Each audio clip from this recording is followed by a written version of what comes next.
A lot of people think these things are inherently slow, but they don't have to be, and this city proves it. Today, we're riding a tram system in my home country that I've never been on before, but after having ridden it, I'm a big fan. There's just one thing about the schedule that's kind of weird. So I really like trams, always have. I don't know, there's just something about the way they move through cities that really speaks to me. In my home country of the Netherlands, there are 4 cities with modern tram systems: Amsterdam, Rotterdam, The Hague, and Utrecht. Now, I've been on the first 3 many times. I know the systems very well. But it may come as a surprise to you that the tram system in Utrecht I've never been on before. Well, recently I was in the Netherlands and I decided it was time to fix that. The city of Utrecht is the capital of the province of Utrecht and is the Netherlands' 4th largest city. That, plus the fact that there are many offices and the fact that it is located pretty much in the center of the country, means that Utrecht's main railway station, Utrecht Centraal, is the largest and busiest train station in the entire country. It's a very impressive place to be. Almost every minute, a train is leaving to a different destination. You can directly reach most major Dutch cities, as well as several international destinations in Germany, Switzerland, and Austria. Besides trains, Utrecht Centraal serves many different city and regional buses, and the tram network, which we're here to see today. Now, the trams in Utrecht are a little bit different than the other systems in the Netherlands. In Amsterdam, Rotterdam, and The Hague, the existing tram network is a direct continuation of the historic tram network, and so they have many different lines across the historic city center of the city, spilling out into neighboring suburbs and towns. Utrecht, however, had a historic tram system, but that was completely shut down in 1949. Then in 1983, a new tram line was opened, this time being built as a fast light rail, making it easier for people living far away to get into the city center. After a few decades with just the line running south, in 2019, a new segment opened, this time connecting the central station with the science park in the east.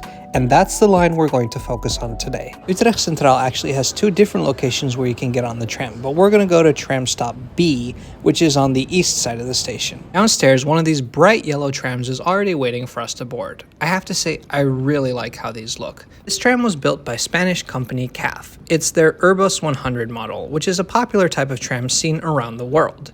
They come in 2 variations, a 5-car set, which is 33 meters long, or a 7-car set, which is 41 meters long, and oftentimes 2 vehicles will be coupled to each other. Inside, they've got a very standard layout. Sections with doors have spots for wheelchairs. The other sections have seating in a 2x2 layout.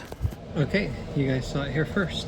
This is my very first time riding the trams in Utrecht. It's a very yellow interior, but I think it works well with the black and gray.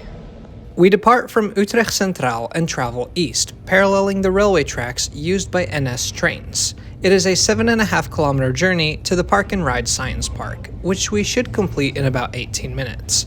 But I will be getting off at 2 of the intermediate stops. In fact, I filmed this video over the course of about a day and a half. One thing to mention, these trams are operated by a company known as Transdev on behalf of the province. However, that's only been the case since December 2025. Before that, it was a different company, Qbuzz, who had the contract to operate the trams. I filmed this video in November 2025, a month before the switch. So everything that's Qbuzz in the video is Transdev now. However, as far as the trams are concerned, really not much has changed. Bigger changes were made to the bus network.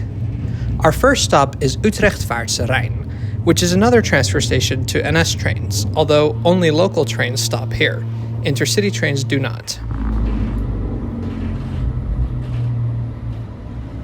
So this first station after Utrecht Centraal is Vaartse Rijn, and it's really cool because it's built right above the water. You walk up the stairs, you're walking above the water. Obviously lots of bike parking, and it's also a train station, a relatively new train station.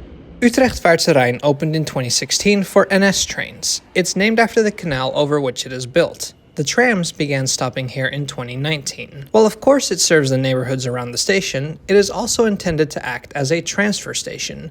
2 main railway lines merge here, so passengers on local trains can transfer to other trains or the trams here, instead of going all the way to the already crowded Utrecht Centraal.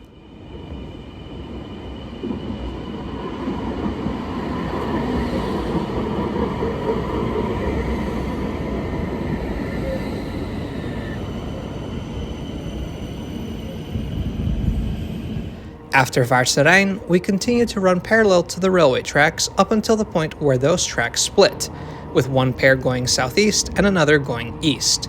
Our tracks, though, make a sharp turn north. Our next stop will be Galgenwaard, where the soccer club FC Utrecht plays. The line we are on is known as the Uithof line. The Uithof is the old name for the Science Park neighborhood, which was renamed to its current name in 2011. The Uithof was farm country for many years. However, in the 1950s, the University of Utrecht was dealing with a big space problem. Their existing buildings in the old city center couldn't accommodate all of their activities anymore. So plans were drawn up to build a new neighborhood dedicated to science in the Uithof, one of Utrecht's last remaining pieces of undeveloped land.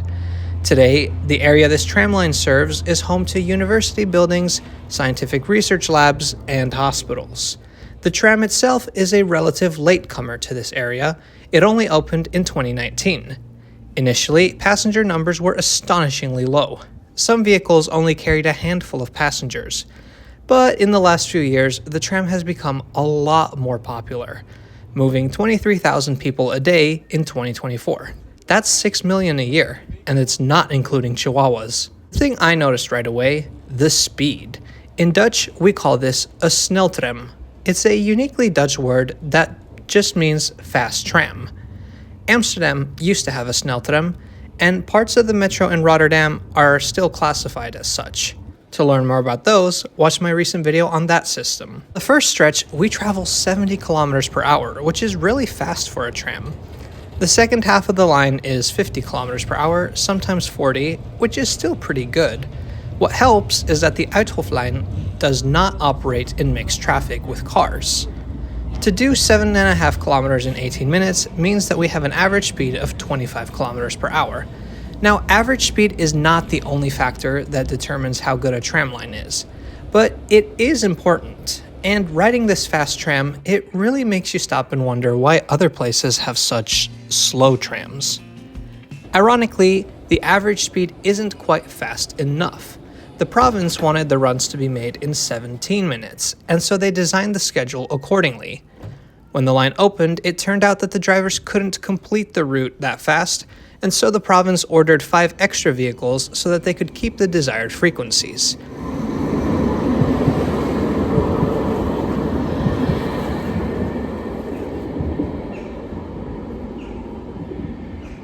Alright, that was my first ride on the Utrecht tram. Of course, this is the new line we rode. I really liked it. I can't believe I waited so long to ride this. We went so fast. It felt surreal living in the States now to be in a a tram that went that fast. It's also very frequent. It's a Sunday afternoon, and the trams are running like every 6 to 7 minutes. But wait, there's a huge catch to what I just said, and I'll get to it in just a sec. The trams look good, the stations look good as well, in my opinion. Another note is that the screens at the platforms often don't give the correct departure time. Like, it's frequent, so it's not a huge deal, but sometimes you are waiting a few minutes longer than you want to. The stairs and elevators at the station bring you straight up to the main entrance of the hospital that it is named after. But besides hospital access, this station also serves as an important interchange between the tram and several bus routes. The trams, being bidirectional, use the outer platforms, so the doors can open on the left side, while the buses use the inner platforms. So they have separate warning lights for the buses and for the trams, and they actually make different noises.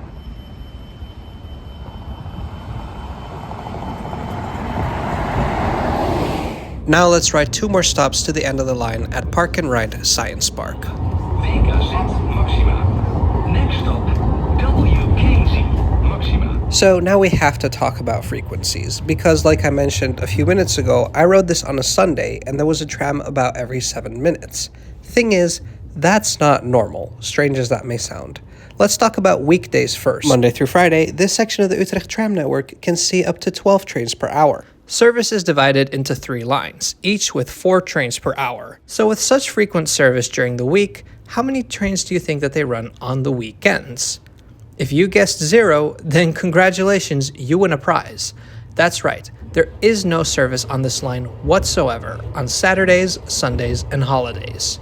Line 22 is suspended altogether, and lines 20 and 21 only run on their southern sections. But I wrote it on a Sunday. How is that possible? Well, because of the soccer stadium. On days where Utrecht plays a home match, they will run service on the Uithof line. And there happened to be a game between Utrecht and Nijmegen the day I was there. This is where this tram terminates.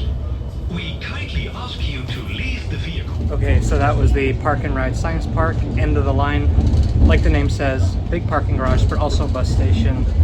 I've been on the tram a few times now since my initial recordings yesterday. This tram is very empty, but going here it was absolutely packed. Mostly university students. I will say two minor things to note. I think the trams could use a few more screens with passenger information, and while they do run very frequently, the times shown on the screens almost never match reality. Now, in the Netherlands, it's pretty normal for service to be reduced on the weekends. I even remember a time when stores in many major cities were closed on Sunday. But an entire transit line closed all weekend, every weekend? That's quite bizarre. The reason that officials give for this is that it costs too much and that barely anybody would ride it on the weekends. However, the city wants the province to introduce weekend service as a way to make it easier for people to park at the science park and visit the city. So I am back at Utrecht Centraal, but the thing is, I want to get to the other side of the train station. Now, I could do what most people do and just walk across the concourse, but I could also take the tram. So I'm going to do that, and then when we get to the other side, I'll explain why that's possible. See, we've just ridden and extensively discussed the section of the Utrecht fast tram between the station and the science park. That's not the original segment of the network. See, in the 1970s, a new planned city known as Nieuwegein was being built. This would be a place where people could live, and then they would commute to work in the city. And so officials thought it was important for there to be a public transportation connection. Initially, they wanted to build a railway line operated by NS. Soon they decided to do light rail instead. Interestingly though, unlike other tram systems in the Netherlands, for a long time the tracks, the original Utrecht fast tram, were maintained by ProRail, the company that usually only maintains tracks that mainline trains run on. The original fast tram line opened in 1983. After a few extensions, there was one trunk line with two branches serving Nieuwegein and the neighboring city of IJsselstein. Unlike the modern iteration of the tram, this fast tram line used high-floor vehicles built in Switzerland, meaning that all the platforms along the line were higher. For a while, they even borrowed some old rail cars from Vienna to supplement service. As the Uithof line was being built, officials wanted the fast tram network to be one cohesive network, and so the original lines were completely renovated in 2020 and 2021 to include low platforms so that they could use the same type of train as on the Uithof line. Having a compatible fleet means you can share a maintenance facility. It's just efficient. Of course, that was a huge project, but just as important was the section of track we're running on, which connected the new Uithof line to the existing lines that had opened in 1983. That connection opened in 2022, and that's how we ended up with the network that we have today. Lines 20 and 21 run from the original fast tram network onto the Uithof line, weekdays except for in the evenings. Supplemented, of course, by line 22 that runs exclusively on the Uithof line section. In the evenings and on the weekends, lines 20 and 21 terminate at Utrecht Centraal for reasons we discussed earlier. So now I'm on the Jaarbeurs side of Utrecht Centraal Station. The Jaarbeurs is a big convention center nearby. Now, this part of the sneltram is over 40 years old. The line I focused on is much, much newer, but Utrecht has had trams in this capacity since 1983. The original sneltram line is kind of an interurban, if you will, because it runs from Utrecht south to communities like Nieuwegein and IJsselstein. And that's why I say it's kind of crazy I haven't been on this before, because this has been here my whole lifetime and then some. Okay, so some of you may know that I did not spend my entire childhood in the Netherlands, but the years that I did, I went to Utrecht often enough, you'd think I would have ridden this at least once. I was the train kid.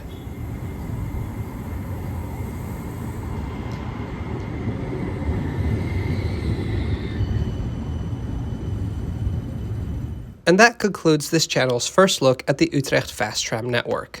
Besides being relatively newer than other Dutch tram systems, it distinguishes itself by not being so much of a spider web sprawling through the city center, but as a fast way for commuters to travel between the city and the surrounding areas. Overall, its speed and the design of its right-of-way are things that other countries and cities could learn when designing modern light rail systems, even if the schedule is a little bit unusual. Thank you so much for watching today. We'll see you next time.